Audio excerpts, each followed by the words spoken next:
शनिदेव को धर्मराज की उपाधि हासिल है। मान्यता है कि सूर्य राजा, बुध मंत्री, मंगल सेनापति, शनि न्यायाधीश और राहु केतु प्रशासक है।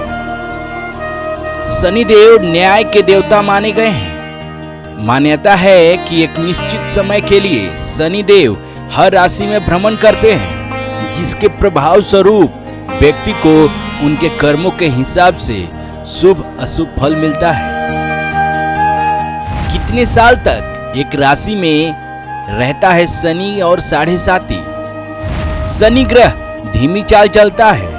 यह एक राशि में करीब 2.5 साल तक रहते हैं। शनि की ढैया साढ़े साथी व्यक्ति के जीवन में भूचाल ला देती है। शनि 12 राशियों में घूमने में 30 साल का समय लेते हैं, यानी 2.5 साल एक राशि में रहते हैं। ज्योतिष शास्त्र के अनुसार शनि की साढ़े साथी हर व्यक्ति के जीवन में 3 बार जरूर आती है। हर 30 साल बाद मनुष्य को शनि की साढ़े साथी का सामना करना पड़ता है। शनि की साढ़े साथी अर्थात 7 साल तक कुछ राशियों को शनि की तीव्र वेग झेलना पड़ता है। शनि जिस राशि में विराजमान होते हैं, उस पर और उसके एक राशि आगे और एक राशि पीछे पर शनि की साढ़े साथी शुरू हो जाती है। साढ़े साथी का प्रभाव विकट होता है।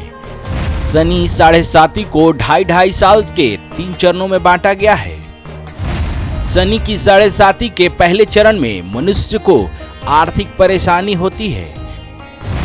दूसरे चरण का प्रभाव कार्य क्षेत्र और पारिवारिक जीवन पर और तीसरे चरण का असर सेहत पर होता है। साल 2023 में मकर, कुंभ और मीन राशि वालों पर शनि की साढ़े साथी चल रही है। शनि की साढ़े साथी से राहत पाने के लिए शिव जी और हनुमान जी की उपासना श्रेष्ठ मानी गई है। हनुमान चालीसा पढ़ना, शिव को जल अर्पित करना, दान पुण्य करना, साफ सफाई से रहना और सभी प्राणियों के प्रति सद्भाव रखने से शनि की साढ़े साथी से राहत मिलती है। आरण्य म्यूजिक के लिए ब्यूरो रिपोर्ट।